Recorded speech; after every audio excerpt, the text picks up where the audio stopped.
નમસ્કાર વિદ્યાર્થી મિત્રો, કેમ છો? આનંદ માને.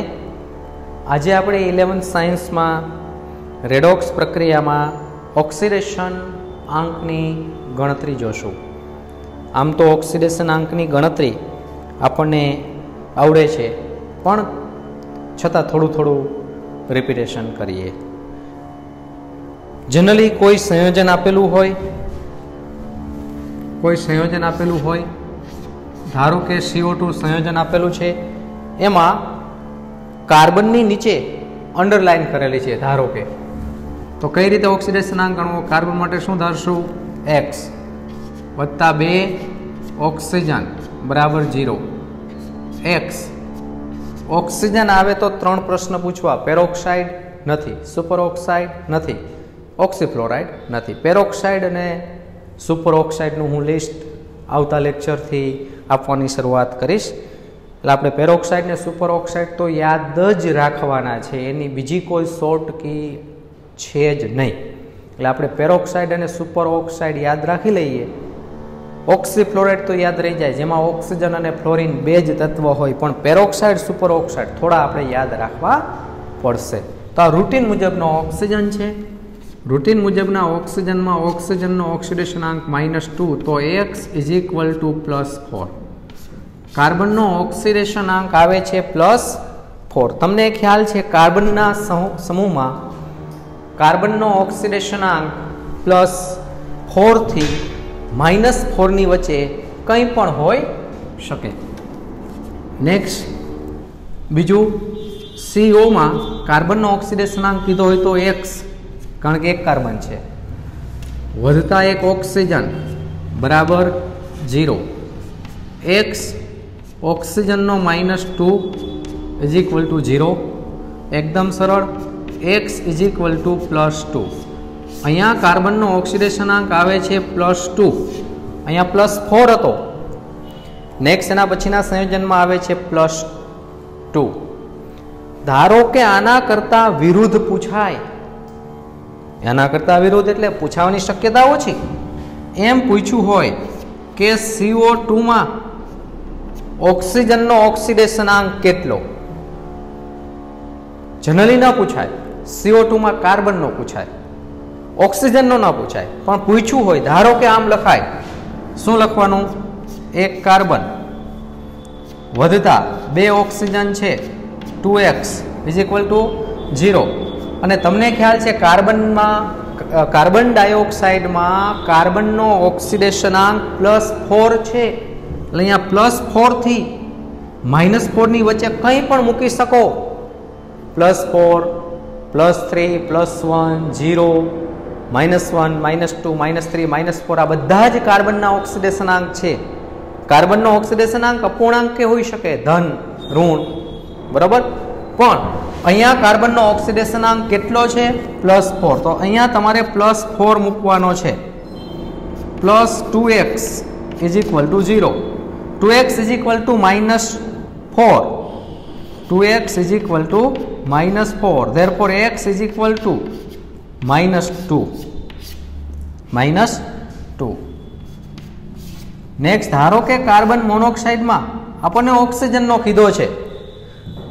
અહીંયા ઓક્સિજનનો રૂટીન મુજબ -2 આવ્યું. ઇટ્સ રાઈટ, સાચું છે.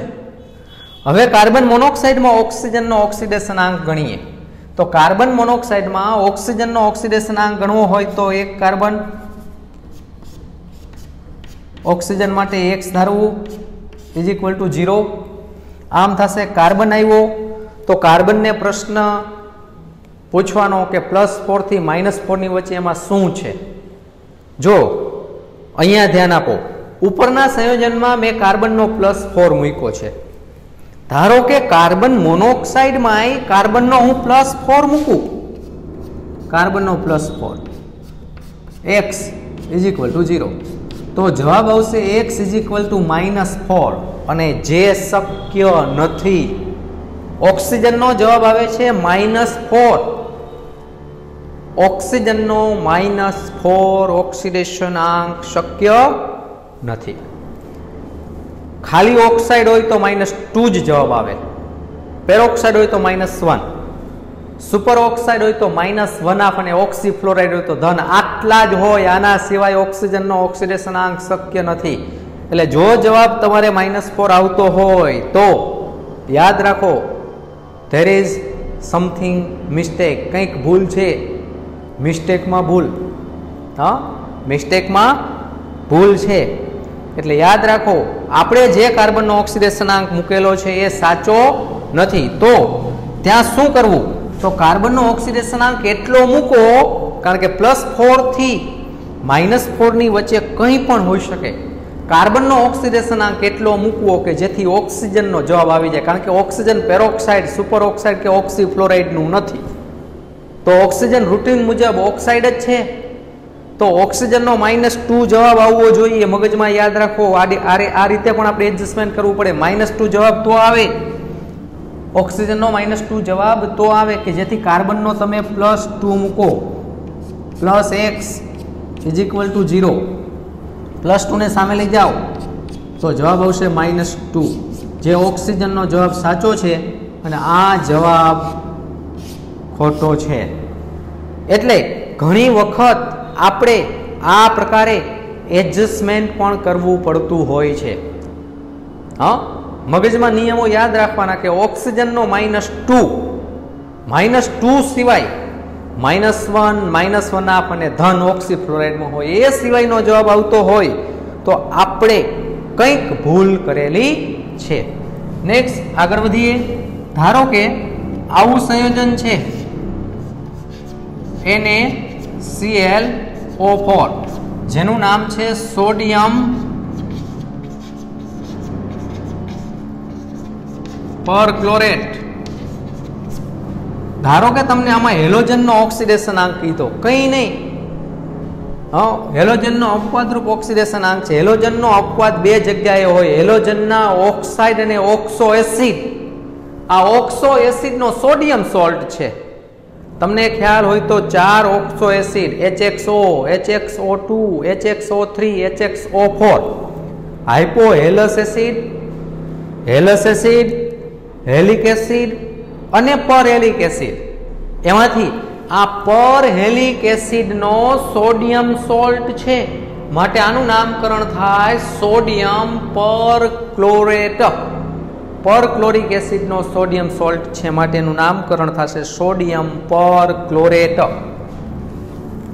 શું ધારવાનું?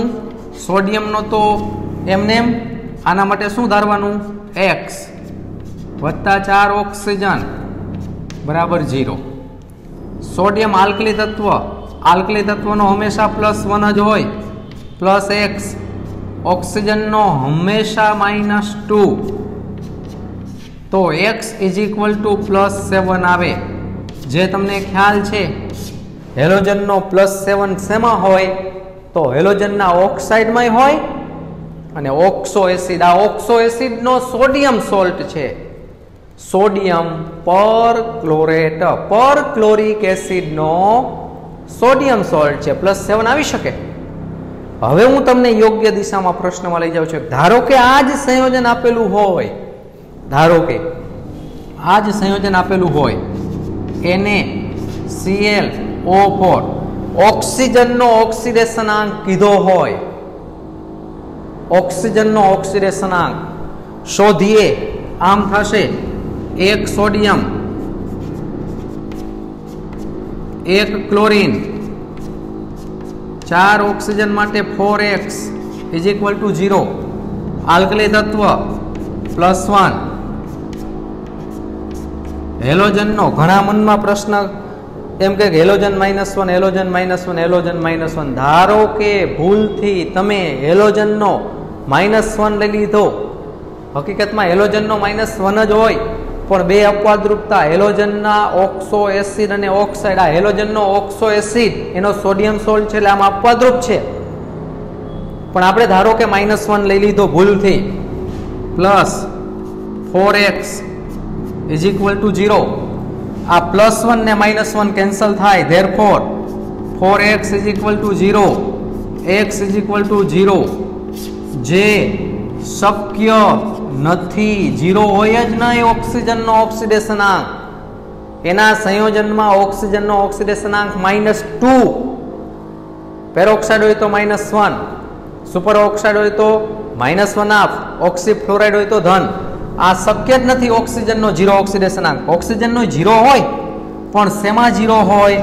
દાખલા તરીકે ઓક્સિજન વાયુ લીધો હોય તો આમાં 0.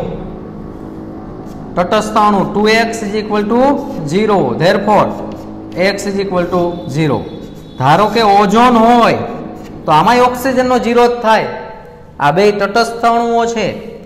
3x = 0, x = 0. તો અહીંયા 0 આવે છે. ઓક્સિજન પોતે હોય O2 કાં ઓઝોન હોય O3, ત્યાં જ 0 હોય. બાકી ઓક્સિજનનો ઓક્સિડેશનાંક 0 હોતો નથી. ઇટ મીન્સ અહીંયા ક્યાંક મૂકવામાં ભૂલ કરેલી છે. અને એ ભૂલ શું છે? તો કે આલ્કલી તત્વનો હંમેશા +1 જ હોય. સાચું છે. પણ હેલોજનનો જે મૂક્યો છે ને -1, -1 ના આવે, એની જગ્યાએ તમારે +7 મૂકવો પડે. તો ગણતરી આમ થાય 1 + 7 + 4x = 0, 4x = -8, x = -2. આ સાચું છે અને આ છે એ ખોટું છે. કારણ કે અહીંયા હેલોજનનો ઓક્સિડેશનાંક આપણે ખોટો મૂકેલો છે. ઘણા એમ પ્રશ્ન પૂછે છે કે સર હેલોજનનો તો -1 હોય. નો ડાઉટ હેલોજનનો -1 હોય, પણ એનું સામાન્ય સંયોજન હોય ત્યારે પણ જો તેના ઓક્સો એસિડ કે ઓક્સાઇડ આવેલો હોય તો હેલોજનનો અપવાદરૂપ હોય. એટલે ખાસ આ રીતે અપવાદરૂપકતા બધી જગ્યાએ યાદ રાખવાની છે. બધા નિયમો આપણને યાદ હોય તો જ ગણતરી શક્ય છે, બાકી ગણતરી શક્ય નથી. હવે વિદ્યાર્થી મિત્રો, આપણે કાર્બનિક સંયોજનોમાં કાર્બનનો ઓક્સિડેશનાંકની ગણતરી શીખીએ. કાર્બનનો સરેરાશ ઓક્સિડેશનાંક, કાર્બનિક સંયોજન આપણને આપેલું છે, એમાં કાર્બનનો ઓક્સિડેશનાંક, સરેરાશ ઓક્સિડેશનાંક, એવરેજ સૂત્ર આવું છે 2 number of oxygen minus number of hydrogen atoms divided by number of carbon atoms. આ સૂત્ર ખાસ યાદ રાખવાનું. ઓક્સિજનના પરમાણુની સંખ્યાને 2 વડે ગુણી નાખવાના, હાઇડ્રોજનના પરમાણુ બાદ કરી દેવાના અને કાર્બનના પરમાણુ વડે ભાગી નાખવાના. કંઈ નથી, એકદમ સરળ છે. ધારો કે આમાં પહેલું સંયોજન હું લખું છું. ધારો કે તમને આમ આપેલું છે CH3 ઇથેન આપ્યું છે. આમાં કાર્બનનો ઓક્સિડેશનાંક, સરેરાશ ઓક્સિડેશનાંક તો જોવો જોઈએ ને, ઓક્સિજનની સંખ્યા કેટલી? 0. લાસ્ટ સ્ટેપ 0 થઈ જાય. તો કાર્બનનો સરેરાશ ઓક્સિડેશનાંક આ સૂત્ર પ્રમાણે ગણવો હોય તો અહીંયા 0. હાઇડ્રોજનની સંખ્યા બાદ કરવાની, number of hydrogen, how many hydrogen atoms are there? 6. 6 બાદ કરશો. કાર્બનની સંખ્યા વડે ભાગવાના, કેટલા કાર્બન છે? 2. તો સરેરાશ આવશે -3. આ સરેરાશ આવશે -3. જોઈએ -3 આવે છે કે નહીં. ગણતરી કરીએ. આવડે ને ગણતા? સિમ્પલ ગણતા આવડે છે. આમ થશે. શું ધારવાનું? 2 કાર્બન સરખા છે એટલે 2 માટે x ધારી શકાય. જો કાર્બન જુદા જુદા પરમાણુ સાથે જોડાયેલો હોય તો કાર્બનનો ઓક્સિડેશનાંક બદલે, પણ 2 સરખા પરમાણુ સાથે જોડાયેલા છે હાઇડ્રોજન, અને 2 જગ્યાએ હાઇડ્રોજનની સંખ્યા 3 છે. તો આમ જ ધારવાનું. શું ધારવાનું? 2x plus 6 hydrogen = 0. 2x હાઇડ્રોજનને પ્રશ્ન પૂછો ધાત્વિય હાઇડ્રાઇડ તો જ -1 હોય, બાકી હાઇડ્રોજનનો હંમેશા +1 = 0. 2x = -6, x = -3. આ રીતે ગણતરી કરો છો તો એટલો જ આવ્યો સરેરાશ એક કાર્બનનો, -3. હવે એ સંયોજનને હું ખોલી નાખું, છૂટું પાડી નાખું. આમ થાય. કાર્બન સાથે 3 હાઇડ્રોજન જોડાયેલા છે. 1, 2 and 3. કાર્બન સાથે 3 હાઇડ્રોજન જોડાયેલા છે 1 2 and 3 આ રીતે છે.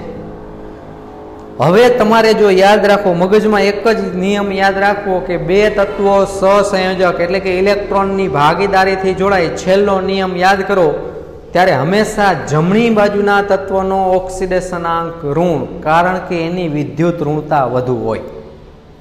હવે બેમાંથી કોણ જમણી બાજુનું તત્વ છે, કાર્બન કે હાઇડ્રોજન? તો કાર્બન. આમાં નહીં જોવાનું, આમાં હાઇડ્રોજન દેખાય છે, પણ આવર્ત કોષ્ટકમાં જોવાનું. આવર્ત કોષ્ટકમાં કયું તત્વ જમણી બાજુ છે, કાર્બન કે હાઇડ્રોજન? તો કાર્બન. તો જો અહીંયા ધ્યાન આપો, આ રીતે મૂકવાનો. આ બેમાંથી જમણી બાજુનું જે તત્વ હોય ને એનો ઋણ મૂકવાનો, આ ઋણ, તો આનો ધન મૂકવાનો. હવે પ્રશ્ન એમ થાય કે કેટલો ઓક્સિડેશનાંક મૂકવો? તો જેટલા બંધ દેખાય એટલો ઓક્સિડેશનાંક મૂકવો. દાખલા તરીકે હાઇડ્રોજનની આજુબાજુ એક જ બંધ છે, તો હાઇડ્રોજનનો +1, તો કાર્બનનો સામે -1, +1 ને -1 મૂકી દીધો. અહીંયા મૂકો, જેટલા બંધ દેખાય એટલો ઓક્સિડેશનાંક મૂકવાનો. કોણ જમણી બાજુનું તત્વ, હાઇડ્રોજન કે કાર્બન? તો કાર્બન. તો કાર્બનનો -1, એક બંધ દેખાય, આ બંધની વાત થાય છે, -1, તો કાર્બનનો -1 હોય તો હાઇડ્રોજનનો +1. ફરીથી કાર્બન ને હાઇડ્રોજનમાં કોણ જમણી બાજુ, કાર્બન, તો આ કાર્બનનો -1, હાઇડ્રોજનનો +1, આ ત્રણેય હાઇડ્રોજનનો +1 +1 +1, તો +3 થયો 3 હાઇડ્રોજનનો. તો સામે કાર્બન ઉપર જુઓ, કાર્બનનો ટોટલ -1 -1 -1, એટલે કે ટોટલ કાર્બનનો ઓક્સિડેશનાંક થયો -3.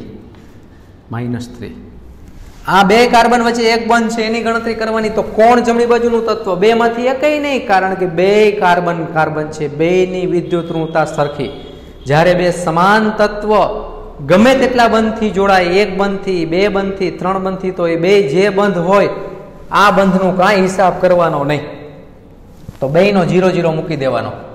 કારણ કે જમણી બાજુના તત્વનો ઋણ મૂકો, ડાબી બાજુના તત્વનો ધન, પણ બેમાંથી એકેય જમણી બાજુનું તત્વ ન કહેવાય, કારણ કે બે કાર્બન છે. તો આ બંધને કારણે કાંઈ હિસાબ કરવાનો થાય નહીં. હવે જો આગળ વધીએ, આ બંધનો હિસાબ કરીએ. કેટલા બંધ છે? 1. કોણ જમણી બાજુ? તો કાર્બન, કાર્બનનો -1, હાઇડ્રોજનનો +1. આ બંધનો હિસાબ કરીએ. કોણ જમણી બાજુ? કાર્બન, કાર્બનનો -1, હાઇડ્રોજનનો +1. આ બંધનો હિસાબ કરીએ. કાર્બનનો -1, હાઇડ્રોજનનો +1. તો ટોટલ કાર્બન પર 3 -1 -1 -1, તો જોવો જોઈએ ને કાર્બનનો -3, બે કાર્બનનો -3 આ રહ્યો એવરેજ આવ્યો જ છે -3, અહીંયા એવરેજ આવ્યો છે -3. બે કાર્બનનો તો -6 હતો જ, -6, પણ બે કાર્બનનો -3 મગજમાં થોડું થોડું ઉતરું હોય તો હવે આગળ વધીએ. બીજું સંયોજન, સેકન્ડ વન, બીજું સંયોજન. ધારો કે CH3 CO CH3, આને આપણે કહીએ છીએ એસિટોન, પ્રોપેનોન. પહેલા તો આ નિયમ મુજબ ઓક્સિડેશન આંકની ગણતરી કરીએ. નિયમ મુજબ ઓક્સિડેશન આંકની ગણતરી કરીએ. જો જેને આમાં મૂકીએ, પહેલા ઓક્સિડેશન આંકની ગણતરી કરીએ. એકદમ સરળ. Number of oxygen how many? 1. એક ઓક્સિજન છે એને 2 વડે ગુણવાના એટલે 2. ઓક્સિજનની સંખ્યાને 2 વડે ગુણવાના. હાઇડ્રોજનની સંખ્યા એમને મૂકી દેવાની. કેટલા હાઇડ્રોજન છે? 3 અને 3 6. કાર્બનની સંખ્યા વડે ભાગવાના. કેટલા કાર્બન છે? 3, તો 3 વડે ભાગવાના. જવાબ આવશે 6 માંથી 2 બાદ થાય એટલે 4, પણ -4/3. આ સરેરાશ ઓક્સિડેશનાંક આટલો આવે. અને તમારે શોધવો હોય સરેરાશ ઓક્સિડેશનાંક તો આમાં મેળવી શકાય. કેટલા કાર્બન છે? 3. શું ધારશું? 3x વત્તા કેટલા હાઇડ્રોજન છે? 6 હાઇડ્રોજનનો 6. કેટલા ઓક્સિજન છે? 1 ઓક્સિજનનો -2 બરાબર 0. 3x = -4, કારણ કે આમાં +4 બાકી રહેશે, પણ જમણી બાજુ શિફ્ટ કરશો એટલે -4, એટલે જવાબ આવશે -4/3. આવો જવાબ આવશે. હવે આપણે આ સરેરાશ આવ્યો, આ સરેરાશ આવ્યો. હવે આપણે એ સંયોજનને આ રીતે ખોલી નાખીએ. બરાબર, બંધારણ આમ થશે. Carbon carbon carbon. કાર્બનની આજુબાજુ હંમેશા 4 લીટા જોવા મળે, કારણ કે કાર્બનની સંયોજકતા 4 છે. એટલે કાર્બનની આજુબાજુ હંમેશા 4 લીટા હોય. જો આમાં કાર્બનની આજુબાજુ 4 બંધ, અહીંયા પણ કાર્બનની આજુબાજુ 4 બંધ, અહીંયા પણ 4 બંધ છે, અહીંયા પણ 4 બંધ છે, અહીંયા 2 ડાબી બાજુ જમણી બાજુ અને 2 નીચે. જોજો ને કેટલા હાઇડ્રોજન જોડવાના છે? 3. 1 2 3. વચ્ચે શું જોડવાનો છે? ઓક્સિજન. ઓક્સિજનની આજુબાજુ 2 બંધ હોય. Hydrogen hydrogen hydrogen. હવે આપણે દરેક બંધનો હિસાબ કરીએ. જો આ બંધનો હિસાબ કરીએ, કેટલા બંધ છે? 1. આમાં હાઇડ્રોજનનો +1, કાર્બનનો -1. આ બંધને કારણે એ જ બંધનો હિસાબ થયો. આ બંધનો હિસાબ કરો. Hydrogen +1, carbon -1. જમણી બાજુના તત્વનો ઋણ હોય. હવે આ બંધનો હિસાબ કરો. Hydrogen +1, carbon -1. બધા બંધનો હિસાબ કર્યો. અહીંયા અહીંયા અહીંયા. હવે આ બંધનો હિસાબ કરો. 4 બંધનો હિસાબ કરી નાખવાનો. તો 2 કાર્બન સરખી વિદ્યુતરણતા વાળા, એમાં 2 નો 0 0. આ બંધનો હિસાબ અહીંયા પણ 0, અહીંયા પણ 0. તો જોવો જોઈને આ બંધને કારણે 2 નો 0 0. કેમ 0 0? કારણ કે 2 સરખી વિદ્યુતઋણતા વાળા કાર્બન કાર્બન છે. 2 સમાન તત્વો હોય તો એ બંધનો હિસાબ 0 0. ટોટલ આ કાર્બનનો હિસાબ થયો, ટોટલ આ કાર્બનનો હિસાબ થયો -3. અહીંયા તો ખોટો આવે છે. હજી ક્યાં જોઈએ? -4/3 સરેરાશ આવવો જોઈએ. સરેરાશની વાત થાય છે. હવે આ કાર્બનનો હિસાબ સેમ. હાઇડ્રોજનનો +1, કાર્બનનો -1. હાઇડ્રોજનનો +1, કાર્બનનો -1. હાઇડ્રોજનનો +1, કાર્બનનો -1. આ 2 કાર્બન, આ બંધનો હિસાબ કરો. 2 કાર્બન સરખા, તો 2 જગ્યાએ 0 0. અહીંયા પણ 0, અહીંયા પણ 0. તો જોવો છે ને કાર્બનનો ઓક્સિડેશન આંક આવ્યો -3. -3. હજી આ કાર્બન બાકી જ છે. આ જમણી બાજુના બંધનો હિસાબ થઈ ગયો, ડાબી બાજુના બંધનો હિસાબ એ થઈ ગયો, પણ નીચેના હજી 2 બંધ બાકી છે. 2 બંધ. કોણ વધુ વિદ્યુતઋણીય, કાર્બન કે ઓક્સિજન? ઓક્સિજન. તો ઓક્સિજન પર -2, કારણ કે 2 બંધનો હિસાબ ચાલે છે. જમણી બાજુનું તત્વ કોણ? કાર્બન કે ઓક્સિજન? ઓક્સિજન. તો ઓક્સિજનનો -2, કાર્બનનો +2. તો જોવો જોઈને આ વચ્ચેના કાર્બનનો ઓક્સિડેશન આંક +2. હવે સરેરાશ મેળવવો હોય, ત્રણેય કાર્બનનો પૂછે તો -3 +2 -3. ક્રમશઃ આવો જવાબ આવે. -3 +2 -3. પણ આનો સરેરાશ કાઢશો, -6 માં +2 બાદ કરો, -4. એને 3 વડે ભાગો એટલે આપણો જવાબ પ્રાપ્ત થશે. આ પ્રકારે છે એ ગણતરી. બરોબર. નેક્સ્ટ ત્રીજું સંયોજન CH3OCH3 ઇથર છે. ફરી પાછું આપણે આમાં મૂકીએ, સંયોજનમાં હિસાબ કરીએ. એકદમ સરળ સંયોજનમાં હિસાબ કરીએ. શું થશે? પહેલા તો નંબર ઓફ ઓક્સિજન, કેટલા ઓક્સિજન છે? 1. તો 1 વડે ગુણો, 2 ને 2 આવે. હાઇડ્રોજન કેટલા છે? 6. કાર્બનની સંખ્યા 2. -4 / 2 ઇટ મીન્સ -2 આવવો જોઈએ સરેરાશ. અને આપણને હવે આવડે છે. તમે આનો હિસાબ પણ કરી શકો. કેટલા x ધારવાના? 2x કાર્બનનો સરેરાશ, વત્તા 6 હાઇડ્રોજનનો +6, 6 હાઇડ્રોજનનો +6. 1 ઓક્સિજનનો -2 બરાબરની સામે 0. તો x =-2 આવશે. -4 ને +4 ને સામે લઈ જાઓ, -4 એને 2 વડે ભાગો, આટલો આવે. અને જોઈએ આપણે સંયોજનને. Carbon, oxygen, carbon. કાર્બનની આજુબાજુ હંમેશા 4 બંધ થવા જોઈએ. હાઇડ્રોજનની આજુબાજુ હંમેશા 1 જ બંધ થવો જોઈએ. ઓક્સિજનની આજુબાજુ હંમેશા 2 બંધ થવા જોઈએ. આ થઈ ગયા ડાબી બાજુ ને જમણી બાજુ. હવે હાઇડ્રોજન મૂકવાના છે. 3 હાઇડ્રોજન આર્યા, 1 2 3. અહીંયા પણ 3, 1 2 3 હવે હિસાબ કરતા આવડે છે હિસાબના પાકા હોય તો ઓક્સિડેશન આંકની ગણતરી ખોટી ન પડે આ બંધનો હિસાબ કરીએ હાઇડ્રોજન જમણી બાજુ હાઇડ્રોજન ડાબી બાજુ આવર્ત કોષ્ટકમાં તો +1 જમણી બાજુના તત્વનો -1 આ હિસાબ આનો આ બંધનો હિસાબ પૂરો થયો નીચેના બંધનો હિસાબ કોણ જમણી બાજુ હાઇડ્રોજન કે કાર્બન તો કાર્બન -1 +1 આ બંધનો હિસાબ કરીએ +1 -1 આ વચ્ચેના બંધનો હિસાબ કરીએ કાર્બન ઓક્સિજન વચ્ચે કાર્બન કાર્બન વચ્ચેનો બંધ નથી હવે કાર્બન ઓક્સિજન વચ્ચેનો બંધ છે કોણ જમણી બાજુનું તત્વ કાર્બન કે ઓક્સિજન તો કયું જમણી બાજુનું તત્વ છે કાર્બન આમાં નહીં જોવાનું શેમાં જોવાનું આવર્ત કોષ્ટકમાં કાર્બનનો પરમાણુ ક્રમાંક 6 નાઇટ્રોજનનો 7 ઓક્સિજનનો 8 કોણ જમણી બાજુનું તત્વ થયું કાર્બન કે ઓક્સિજન ડેફિનેટલી ઓક્સિજન તો આ બંધનો હિસાબ આવડી જશે તમને આવડે કોણ જમણી બાજુ છે કાર્બન કે ઓક્સિજન ઓક્સિજન શું હિસાબ થયો ઓક્સિજનનો -1 કાર્બનનો +1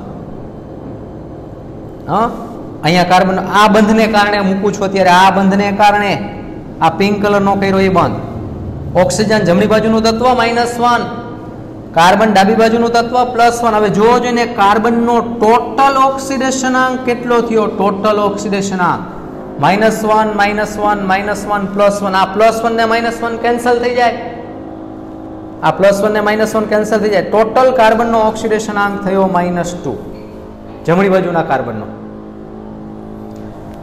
હજુ અહીંયા ડાબી બાજુના કાર્બનની વાત કરીએ કોણ જમણી બાજુનું તત્વ હાઇડ્રોજન કે કાર્બન તો કાર્બન આ બંધની વાત થાય છે આ બંધનો હિસાબ ચાલે છે -1 તો કાર્બનનો +1 વિડિયોને સ્ટોપ કરી તમારી રીતે બધા જેટલા બંધ દેખાય છે એ બધા બંધનો ઓક્સિડેશનાંક મૂકી દો પછી વિડિયોને પ્લે કરજો જો આ ઉપરનો બંધ કાર્બન જમણી બાજુનું તત્વ -1 હાઇડ્રોજન ડાબી બાજુનું તત્વ +1 નીચેનો બંધ કાર્બનનો -1 હાઇડ્રોજનનો +1 આ ત્રણ બંધનો હિસાબ થયો હજી આ બંધ બાકી છે કોણ જમણી બાજુનું તત્વ કાર્બન કે ઓક્સિજન તો તમે જવાબ આપશો ઓક્સિજન તો ઓક્સિજનનો કેટલો -1 તો કાર્બનનો કેટલો +1 જોવો જોઈને ઓક્સિજન પર કેટલો આવી ગયો ઓક્સિજન પર કેટલો જવાબ આવી ગયો -2 અને ઓક્સિજનનો -2 જ હોય પેરોક્સાઇડ હોય તો -1